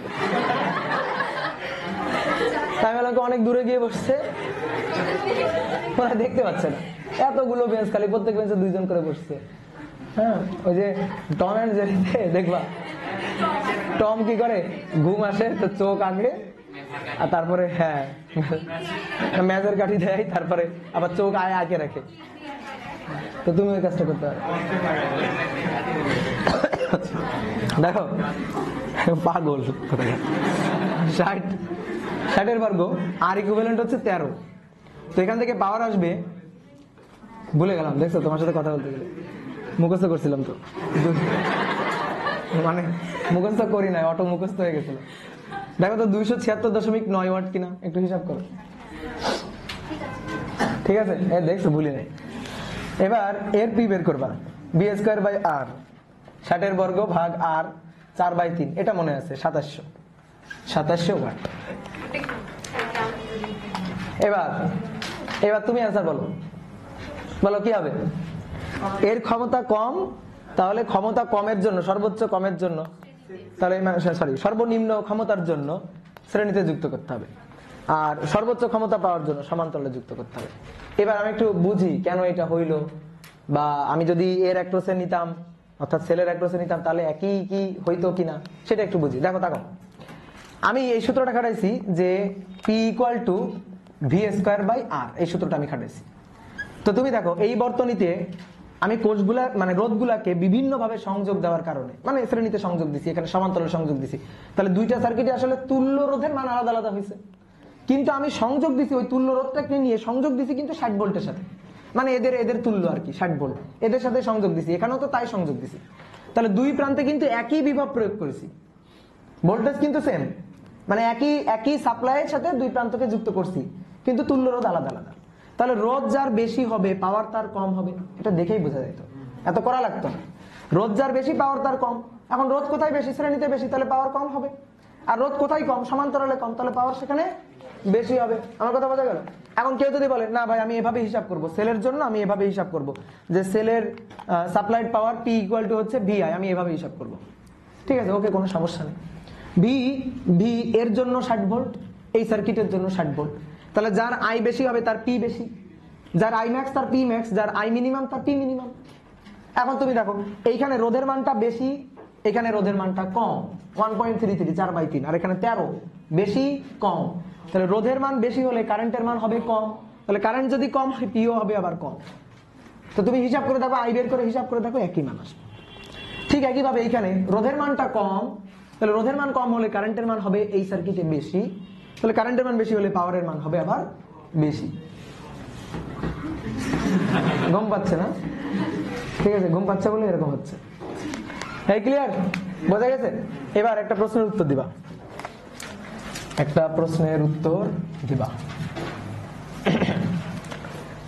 P = V²/R, P = I²R। P এর সাথে R এর সম্পর্ক কি? সমানুপাতিক না ব্যস্তানুপাতিক? P এর সাথে R সমানুপাতিক, P এর সাথে R ব্যস্তানুপাতিক। আসলে সম্পর্কটা কি? আসলে সম্পর্কটা যদি V কে কনস্ট্যান্ট রাখা যায় তাহলে হয়তো R এর সাথে ব্যস্তানুপাতিক, কিন্তু আইকে যদি কনস্ট্যান্ট রাখা যায় তাহলে আর এর সাথে এই সূত্র বলে সমানুপাতিক। কিন্তু ব্যাপারটা হচ্ছে আসলে আমরা সার্কিট আইটাকে কনস্ট্যান্ট রাখি না, আমরা ভিটাকে কনস্ট্যান্ট রাখি। তুমি দেখো আমি এই যে ব্যাটারির দুই প্রান্তে এখানেও ভি রাখছি, এখানেও ভি রাখছি, তাহলে ভি সেম, ভি দুই ক্ষেত্রে সেম, ভি কনস্ট্যান্ট, তাহলে আর এর সাথে সম্পর্কটা পাওয়ারের কেমন হবে? ব্যস্তানুপাতিক। বুঝতে পারছো? আর এর সাথে সম্পর্কটা কেমন হবে? ব্যস্তানুপাতিক হবে। তাহলে এখানে যদি হইতে পারে, এটাও হইতে পারে, আইটাকে তোমার কনস্ট্যান্ট রাখতে হবে তখন। এখন যদি সার্কিটের চিন্তা করো, এই সার্কিটে আই যা, এই সার্কিটে আই যদি আমি তাই রাখতে চাই, রোধ কিন্তু আলাদা আলাদা, ভালো করে বোঝো, রোধ আলাদা আলাদা। এই সার্কিটে আই যা, এই সার্কিটে যদি আই তাই রাখতে চাই, তাহলে কোনোদিন একই ব্যাটারি ব্যবহার করলে হবে? অবশ্যই ব্যাটারি খুলে অন্য ব্যাটারি নিয়ে আসতে হবে। কথা বোঝা গেছে? অবশ্যই ব্যাটারিটা খুলে অন্য ব্যাটারিটা আমার নিয়ে আসতে হবে। তো তাকে আমরা করি, আমরা তো এইখানে এই যে রোধকে বিভিন্নভাবে সংযোগ দিই, কিন্তু ব্যাটারি তো একই থাকে। তাহলে ব্যাটারিটাকে একই রাখে, বিভবটাকে একই রেখে রোধকে বিভিন্নভাবে কানেক্ট করার জন্য, রোধকে বিভিন্ন সমবায়ে যুক্ত করার জন্য আলটিমেটলি চেঞ্জ হয়ে যায় কারেন্টের মানটা। তাহলে মাথায় রেখো, এই সূত্রটা ফিল করো কিন্তু, হ্যাঁ, এটা আবার উল্টা পাল্টা করবা না, তোমাদের একটা কনফিউশন থাকে এই সূত্রটা নিয়ে। তাহলে মোটামুটি গেল এটা। ওকে, না আর একটা ম্যাথ করাবো।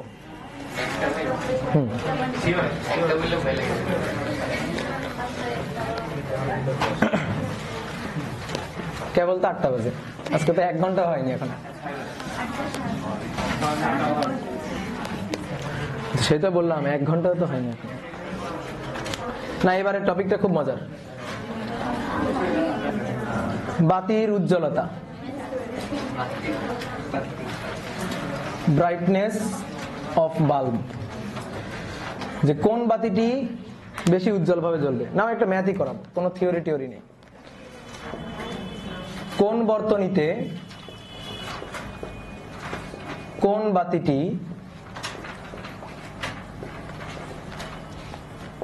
বেশি উজ্জ্বলতায় জ্বলবে? উজ্জ্বলতায় জ্বলবে। তো আমি দেখো সার্কিট এঁকে দিচ্ছি, একটা বাল্ব, একটা বাল্ব, দুইটা বাল্ব শ্রেণীতে কানেক্ট। এই বাল্বের গায়ে লেখা আছে 60 ওয়াট 220 ভোল্ট, আর এর লেখা আছে 40 ওয়াট 220 ভোল্ট, যুক্ত করছে আবার 200 ভোল্টের সাথে। এরপরে বাল্ব দুইটাকে খুলে তুমি সমান্তরালে যুক্ত করছো।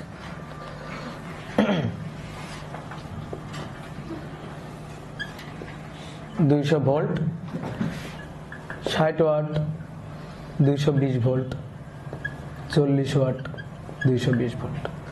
তো প্রশ্ন হচ্ছে দুইটা সার্কিট, কোন সার্কিটে কোন বাতিটা বেশি উজ্জ্বলতার সাথে জ্বলবে? সৃজনশীল প্রশ্নের জন্য একটা মাখন প্রশ্ন, ঠিক আছে? আসে এটা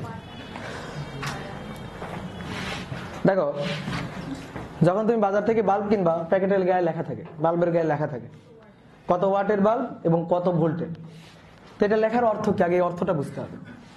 অর্থটা হচ্ছে, যদি তুমি এই বাল্বের দুই প্রান্তে যদি 220 ভোল্টে সংযোগ দিতে পারো, তাহলে সে সর্বোচ্চ উজ্জ্বলতায় জ্বলবে। তার মানে তার সর্বোচ্চ যে ক্ষমতাটা, সেটা সে ওই সার্কিট থেকে অ্যাবজর্ব করতে পারবে। মানে সর্বোচ্চ ক্ষমতাটা লেখা আছে 60 ওয়াট। মানে তুমি যদি 220 ভোল্টে দুই প্রান্তে যুক্ত করো, তাহলে এর ক্ষমতাটা 60 ওয়াট হবে। কিন্তু এর চেয়ে যদি কম হয় বা অন্য কিছু হয়, তাহলে সেই ক্ষেত্রে কিন্তু এই সর্বোচ্চ পাওয়ারটা সে অ্যাবজর্ব করতে পারবে না। তো যখনই সে সর্বোচ্চ পাওয়ারটা সার্কিট থেকে অ্যাবজর্ব করতে পারবে, সে তখন তার সর্বোচ্চ ব্রাইটনেস শো করবে। কথা বোঝা গেল? যদি এমন হয় বর্তনীতে এই বাতিটা 40 ওয়াট পাচ্ছে সে, তাহলে ওর সর্বোচ্চ পাওয়ার অ্যাবজর্ব করার ক্ষমতা 60 ওয়াট। এটা করতে পারলে সে তার ম্যাক্সিমাম ব্রাইটনেসটা দেখাবে। কিন্তু 40 ওয়াট করছে, তাহলে জ্বলবে, বাতি জ্বলবে, কিন্তু মানে সর্বোচ্চ উজ্জ্বলতায় জ্বলবে না। আবার ঠিক তেমনি এটারও 40 ওয়াট, তাহলে 40 ওয়াট অ্যাবজর্ব করতে পারলেই সর্বোচ্চ ব্রাইটনেসটা শো করবে আর কি। তো এখন কথা হচ্ছে, বাতি দুইটাকে কানেক্ট করলে বর্তনীতে যে এ 60 ওয়াটই পাবে, এ 40 ওয়াটই যে পাবে এমন না। তোমার মনে হইতে পারে, আচ্ছা ঠিক আছে, এমন না, তাহলে এর যেহেতু পাওয়ার অ্যাবজর্ব করার ক্ষমতা বেশি, তাহলে ও হয়তো বেশি পাবে, এ হয়তো কম পাবে।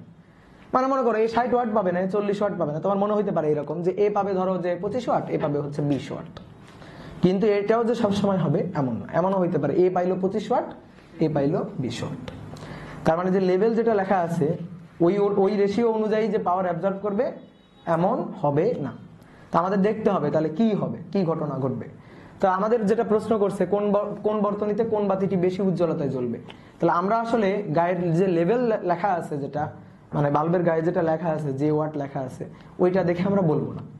ওইটা হচ্ছে সর্বোচ্চ সে পাওয়ার অ্যাবজর্ব করতে পারে, কিন্তু আমার দেখতে হবে বর্তনীতে সে কতটুকু পাওয়ার অ্যাবজর্ব করতেছে। তাহলে আমি দেখবো এই কতটুকু অ্যাবজর্ব করতেছে, এই কতটুকু অ্যাবজর্ব করতেছে, তারপর দেখবো কোনটা বেশি, কে বেশি পাওয়ার অ্যাবজর্ব করতেছে। যে বেশি পাওয়ার অ্যাবজর্ব করতেছে সে বেশি উজ্জ্বলতা জ্বলবে। এখানে একটা প্রশ্ন আসতে পারে, আচ্ছা যদি এমন হয় তো ম্যাক্সিমাম পাওয়ার অ্যাবজর্ব করার ক্ষমতা 60 ওয়াট, এই বেশি পাওয়ার অ্যাবজর্ব করলো, হ্যাঁ করতে পারে, ঠিক আছে। বেশি পাওয়ার যদি অ্যাবজর্ব করে তাহলে অনেক বেশি ব্রাইটনেস দিবে, অনেক বেশি ব্রাইটনেস দিলে ওই যে ফিলামেন্ট, সেটা ফিলামেন্ট গলে যাবে, অর্থাৎ বাল্ব কেটে যাবে, এরকম সম্ভাবনা থাকবে যদি মানে ম্যাক্সিমাম পাওয়ারের চেয়ে ব্রাইটনেসটা বেশি হয় বা ম্যাক্সিমাম পাওয়ারের চেয়ে সে বেশি পাওয়ার অ্যাবজর্ব করে, তাহলে এই ঘটনাটা ঘটবে। কথা বোঝা গেল? এবার আমি এই দুইটাকে লাগাচ্ছি কত ভোল্টে, 200 ভোল্টে। কত ভোল্ট লেখা আছে?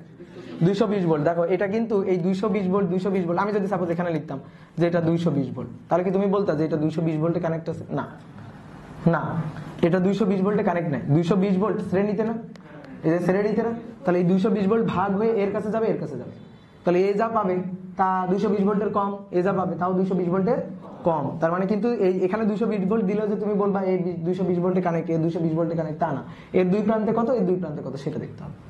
তাহলে আমি বললাম এটা হচ্ছে 200 ভোল্ট, তাহলে এটা তো মানে কখনোই সম্ভব না যে এ 220 ভোল্টের চেয়ে বেশি পাওয়ার অ্যাবজর্ব করবে, মানে বেশি দুই প্রান্তের বিভব হবে। কথাটা বুঝলাম? এটা 200 ভোল্ট, এই 200 ভোল্ট ভাগ হয়ে এখানে এখানে যাবে, তাহলে এমন হয় 200 ভোল্ট ভাগ হয়ে যদি দুই ভাগে ভাগ হয়, তাহলে এটা কি কখনো 220 ভোল্টের বেশি হয়? তাহলে হবে না, এর দুই প্রান্তের বিভব 220 ভোল্টের বেশি হবে না, এর দুই প্রান্তের বিভব 220 ভোল্টের বেশি হবে না। এইটুকু আমি বুঝতে পারতেছি, দুইটার মধ্যে কেউ ম্যাক্সিমাম ব্রাইটনেস শো করবে না এই সার্কিটে, এটা আমি বুঝে গেছি। তাহলে এখন এই দেখতে হবে কার পাওয়ার অ্যাবজর্ব করার ক্ষমতাটা বেশি আর কি, যেটা আমি দেখবো যে কে বেশি পাওয়ার অ্যাবজর্ব করতেছে। তো তার জন্য আমি কি করব, এই যে লেভেল লেখা আছে এখান থেকে আসলে ফিলামেন্টের রেজিস্ট্যান্স বের করব। এই রেজিস্ট্যান্স R1, এই রেজিস্ট্যান্স R2। তাহলে এ পাওয়ার যেটা অ্যাবজর্ব করতেছে সার্কিটে সেটাকে বললাম P1, আর এ যেটা পাওয়ার অ্যাবজর্ব করতেছে সেটাকে বললাম P2। তাহলে P ইকুয়াল টু হচ্ছে V স্কয়ার বাই R। তাহলে অতএব R ইকুয়াল টু কি, R1 equal to V square divided by P। তাহলে এখানে V এর মান কত, বলো কত বসাবো? 200 ভোল্ট না 220 ভোল্ট? দেখো এই লেভেল থেকে কিন্তু আমি তার ফিলামেন্টের রেজিস্ট্যান্সটা বের করতেছি। 220 এর বর্গ ভাগ হচ্ছে 60, তাহলে হিসাব করলে দেখবা 806.67 ওহম আসবে। আর R2 ইকুয়াল টু আবার একইভাবে V square divided by P। তাহলে এর দেখবা 220 এর বর্গ করো, তাকে ভাগ দাও 40 দিয়ে, দেখবা 1210 ওহম আসবে। তাহলে এটুকু কিন্তু দুই সার্কিটের জন্যই লাগবে, তুমি আলাদা আলাদা করে রোধ বের করে রাখলা। এবার না খুবই সহজ ম্যাথ, এবার তোমার আর বাল্ব বোঝা লাগবে না, তুমি বুঝবা এখানে দুইটা রোধ আছে, ঠিক আছে, এই দুইটা রোধের মধ্য দিয়ে কোন রোধের অ্যাবজর্ব পাওয়ারটা বেশি, এটাই। তাহলে তুমি কি করবা, আগে কারেন্ট বের করবা, তারপর I স্কয়ার R, বা দুই প্রান্তের বিভব বের করবা, তারপর V square divided by R, যেভাবে করতে চাও করো। তো আমি কারেন্ট বের করে করবো, current I equal to V by R। তো বলো মান বসাই দিয়ে, সূত্র টুত্র বাদ দিয়ে, 200 ভাগ এর আর এর তুল্য মানে যোগ, তাহলে 806.67 যোগ হচ্ছে 1210, তাহলে হিসাব করে দেখবা 0.099 অ্যাম্পিয়ার আসবে, ঠিক আছে। তাহলে I গেল। এবার আসো P বের করি। P1 সূত্র কি, I স্কয়ার R1। তাহলে I স্কয়ার R1, I এর মান 0.099, তার বর্গ 806.67, তাহলে এর মানটা পাওয়া যাবে 7.9 watt. P2 I square R2, তুই 9টা ব্যাচ পড়াবি কালকে থেকে, তাহলে বুঝে যাবে যে কেমনে বলতেছে। 1210, তাহলে এটা হবে 11.85। তাহলে এখন বলো P1 আর P2 এর মধ্যে কোনটা বেশি? P2 is greater than P1, তাহলে এটা বেশি উজ্জ্বল, এটা বেশি উজ্জ্বল হবে। তাহলে কোনটা বেশি উজ্জ্বল, কোনটা? P2 কোনটা? 40 ওয়াটেরটা, 40 ওয়াটেরটা বেশি উজ্জ্বল। এই বুঝতে পারছো?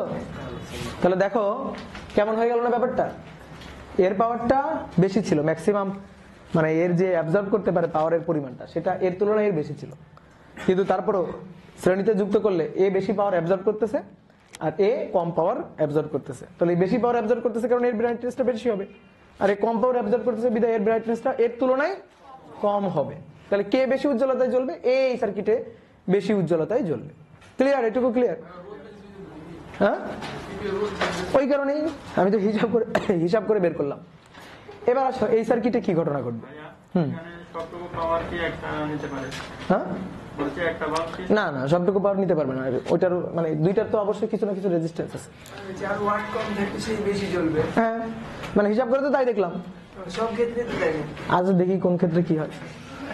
এবার এই ক্ষেত্রে দেখি, হ্যাঁ শ্রেণীতে থাকলে, তারপরও শ্রেণীতে থাকলে ভোল্টেজ রেটিংটা সেম হইতে হবে। ভোল্টেজ রেটিং আবার আলাদা আলাদা হলে হবে না, তখন আবার অন্য কিছু হতে পারে। এবার আসো এর, দেখো আমি যে ব্যাটারিগুলো দিছি, সরি ব্যাটারি বলতেছি, বাল্বগুলো দেওয়া আছে, তার কিন্তু ভোল্টেজ রেটিং সেম। এর ভোল্টেজ রেটিং, এর ভোল্টেজ রেটিং, এর ভোল্টেজ রেটিং, এর ভোল্টেজ সেম। তো এখন এদেরকে যুক্ত করা হয়েছে সমান্তরালে। দেখো এইটা খুবই সহজ, ম্যাথ করাই লাগে না। ঠিক আছে, বলো এর দুই প্রান্তের বিভব বলো। 200 ভোল্ট। আচ্ছা, এখানে যদি একটা বাতি থাকতো তাহলে আবার হইতো না, তাহলে কিন্তু আবার কষ্ট করতে হইতো। তো তোমার সহজ করে দিচ্ছে আর কি। তাহলে এর দুই প্রান্ত, বুঝছো, এর দুই প্রান্ত 200 ভোল্ট, এর দুই প্রান্ত 200 ভোল্ট। তাহলে বিভব তুমি জানো, রোধ তুমি জানো, এই যে R1 R2, R1 এর মান এইটা, R2 এর মান এইটা জানো, হয়ে আছে। তাহলে এবার এর পাওয়ার, আসো এর পাওয়ার P1 আর এর পাওয়ার বললাম P2। আসো এখানে হিসাব করি। P1 ইকুয়াল টু হচ্ছে V² R1। তাহলে V এর মান হচ্ছে 200 তার বর্গ ভাগ R1 এর মান 806.67। বলো তো কেউ একজন, এটা অন্য ব্যাচে বের করি নাই, মুখে মুখে বলে দিছিলাম, বের করো।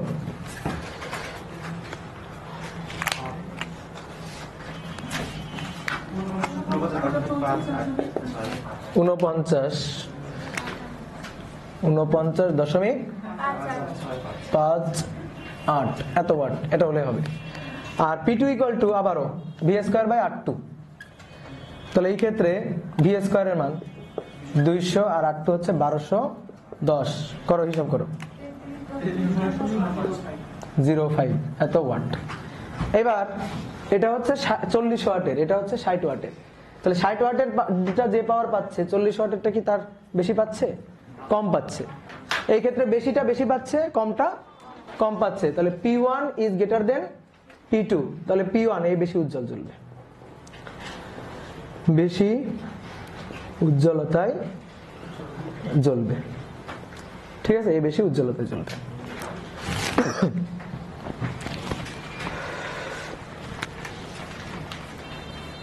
ক্লিয়ার? হ্যাঁ, বুঝতে পারছো? ওকে, তাহলে এই বেশি উজ্জ্বলতায় জ্বলবে। তাহলে P1 60 ওয়াট।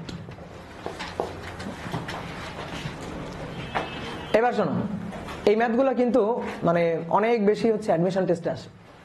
তো এর জন্য শর্টকাট টেকনিক আছে। শর্টকাট টেকনিকেই আর কি তুমি সলভ করে নিতে পারো, তোমার এত মান টান বের করা, হিসাব করা লাগে না। কিভাবে হিসাব করা লাগে না তুমি দেখো, এখানে যখন তুমি এই যে P1 আর P2টা বের করছো, তাহলে P1 আর P2টা বের করার সময় দেখো তো দুইটার মধ্যে দিয়ে আইসেম ছিল না? তাহলে যার রোধের মানটা বেশি তার পাওয়ারটা বেশি হবে। ঠিক আছে, যার রোধের মানটা কম তার পাওয়ারটা কম হবে। যে R2 এর মানটা বেশি ছিল বলে পাওয়ারটা বেশি হয়েছে, আর R1 এর মানটা দেখো কম ছিল। ঠিক আছে, এই কারণে পাওয়ারটা কম হয়েছে। তাহলে যার রোধের মানটা বেশি, এভাবে হিসাব করা। যেমন তুমি বলতে পারবে রোধের মানটা বের করতে গেলে তো আমার হিসাব করা লাগলোই, রোধের মান বের করা লাগলোই। দেখো লাগে না। এবার একটু বোঝো, একটু তাকাও, এখানে তাকাও, দেখো ম্যাথ না করে অ্যান্সার কিভাবে বলা যায়। P1 P2, P1 আর P2, বা আমি সাপোজ শুধুমাত্র P লিখি, এখান থেকে P-টাই লিখবো। তাহলে P ইকুয়াল টু I²R। এবার I তো সেম, তাহলে চেঞ্জ হচ্ছে R, R1 R2, R আলাদা। এই R তুমি কিভাবে বের করছো? এখান থেকে বের করছো না R? তাহলে এখান থেকে যে R টা বের করছো, R equal two V²/P, R equal two V²/P। তুমি দেখো V² দুই ক্ষেত্রে সেম ছিল, এই যে V² দুই ক্ষেত্রে সেম ছিল। তাহলে শুধু P আলাদা, এই যে P আলাদা, P আলাদা। তাহলে আমি যদি এখানে R এর পরিবর্তে V²/P-টা লিখি এভাবে, এই যে R থেকে মুছে দিলাম, তাহলে ভিটা কিন্তু সেম। তাহলে থাকতেছে কি আগের পাওয়ারটা, যে পাওয়ারটা দেওয়া আছে সেই পাওয়ারটা। এবার বলো যে পাওয়ার যেটা পাচ্ছে, এক্সাক্ট পাওয়ার যেটা, ধরো এটাকে আমি বললাম যে P', তাহলে সেটা আগের পাওয়ারের সাথে এই ক্ষেত্রে কেমন সম্পর্ক? ব্যস্তানুপাতিক। তাহলে এবার বলো এই P' এর সাথে P এর সম্পর্ক যদি ব্যস্তানুপাতিক হয়, এটা ছিল 60 ওয়াট আর এটা ছিল 40 ওয়াট, তাহলে ব্যস্তানুপাতিক। তাহলে এটা বেশি, এটা কম। ভোল্টেজ রেটিং সেম হলে, ভোল্টেজ রেটিং আলাদা আলাদা তোমার করতেই হবে, মানে ওইখানে আর কোনো অপশন নেই। ক্লিয়ার? আর এই ক্ষেত্রে কি হচ্ছে, এই ক্ষেত্রে দেখো পি ইকুয়াল টু, এখানে দেখো তাকাও P equal to V square by R, এই যে আর। তো আর বের করার জন্য এখানে তুমি কি করছিলে, R equal to V square by P, আগের পি আর কি, এটাকে বললাম পি ড্যাশ। তাহলে R equal to V square by হচ্ছে পি, তাহলে পিটা উপরে চলে গেল না। এইগুলা কিন্তু কনস্ট্যান্ট, একটা হচ্ছে 220 ভোল্ট আর একটা হচ্ছে 200 ভোল্ট, এগুলো সব ক্ষেত্রে তো সেম। তাহলে পিটা চলে গেল উপরে, এই যে পিটা উপরে চলে গেল। তাহলে পি ড্যাশের সাথে পি এর সম্পর্ক কেমন, সমানুপাতিক, এই কারণে যার ক্ষমতা বেশি দেওয়া আছে তার অ্যাবজর্ব পাওয়ারটাও বেশি হচ্ছে এই ক্ষেত্রে। তো এইভাবে শর্টকাট দিয়ে বলা যায়। এখন তারপরে যদি তোমার মাথায় না থাকে, এমসিকিউতে হয় কি, ওই যে অ্যাডমিশন টেস্ট অনেকগুলো বাল্ব পর দিয়ে দেয়, দিয়ে বলে যে সঠিক উজ্জ্বলতার ক্রম কোনটি। তো তুমি কি এখন বসে বসে সবগুলো বের করবা?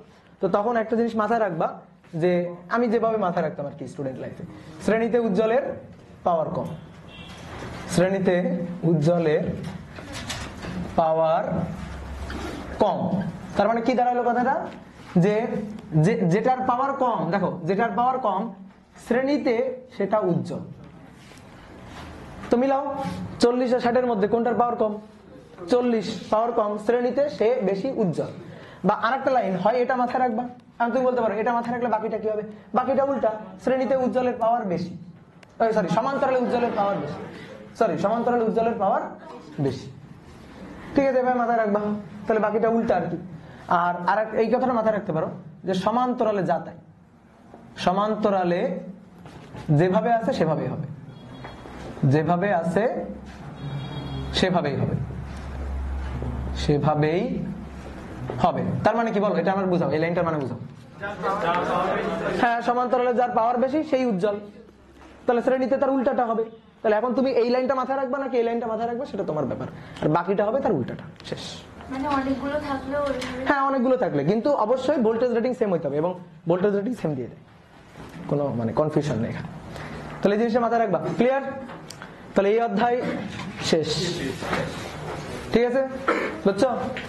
আর ইঞ্জিনিয়ারিং এর জন্য যাদের ইঞ্জিনিয়ারিং টার্গেট, তারা দেখবে ইউটিউব চ্যানেলে আরো কিছু কিছু জিনিস দেওয়া আছে, ওই আগের লেকচার, তখন ওই কোভিড এর মধ্যে পড়ানো হয়েছিল, তো অনেক সময় ছিল, ঠিক আছে, মানে পাইসি ভিডিও করছি।